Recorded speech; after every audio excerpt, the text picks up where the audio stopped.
Hey there, vinyl community. It's Mike MGK Boston back with another video. Today, I thought I'd enter a contest. I just saw Chris from Record Talk. If you're not familiar with this channel, it's Chris from Record. He spells it R-E-K-K-I-D, of course, talk. So Chris is celebrating 2 years in the vinyl community. And as such, he's having a contest like people do.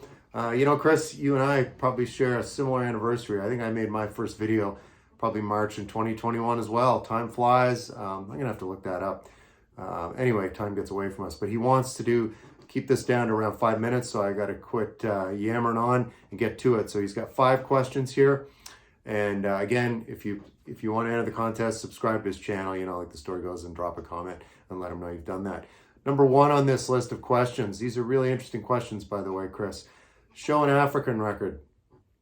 I do not have one, but I have something that ties to it, so I hope this is acceptable. I had to give this some deep thinking. This is Artists United Against Apartheid. Of course, this whole thing, this movement in 1985 was put together by little Steve Van Zandt, of course, from the E Street Band.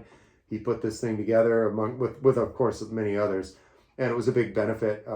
They put this record together and created the Africa Fund, of course, charitable trust based in New York City and registered with the United Nations. This income will benefit political prisoners and their families in South Africa, educational and cultural needs of South African exiles, and educational work of anti-apartheid groups in the United States. So it's a who's who of artists that contributed to this one. There's jazz on Ron Carter, George Clinton, Miles Davis, Stanley Jordan, Eddie Kendrick, Little Steven, of course, Africa Bambaataa, and it's like a 10-song record. Of course, the single on this, and there was a cool video for it, is called Sun City, the title track.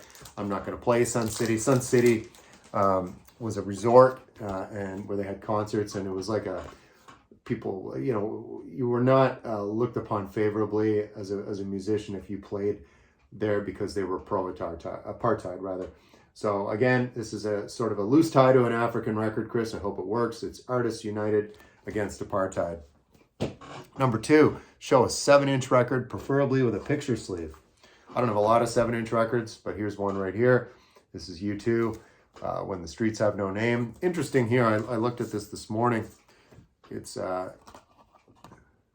one side, play this side at 45 RPM, which is I still haven't found what I'm looking for.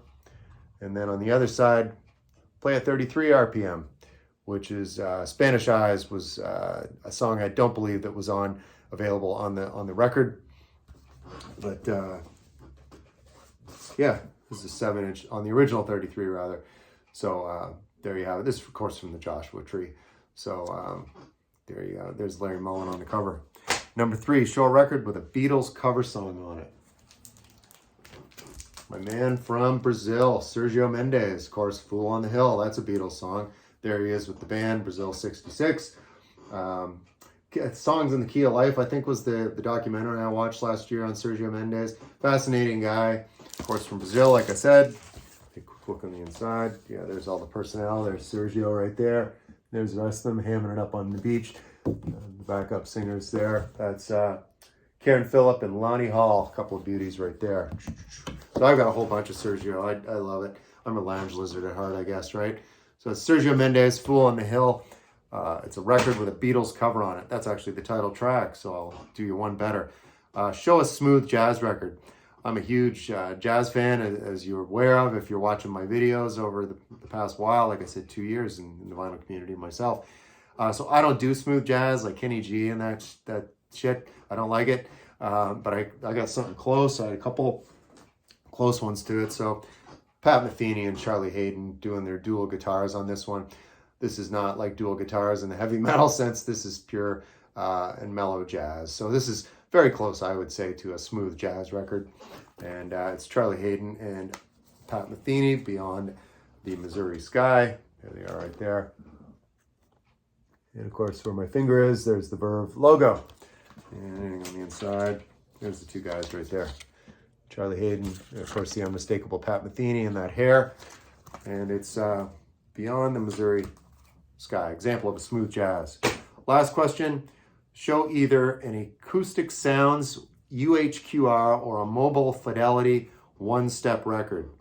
So Chris's contest, the way this works, if you can't answer any, like if you come to a question like this one that I don't have any examples of either of those formats, you can just show the artist you have the most of in your collection. So I went to Discogs. I kind of already knew the answer, but it was Old Blue Eyes. It's Frank Sinatra, and this is Nice and Easy. I want to say the release on this one's 1960 or 59, one of his last on Capitol before he went over to Reprise.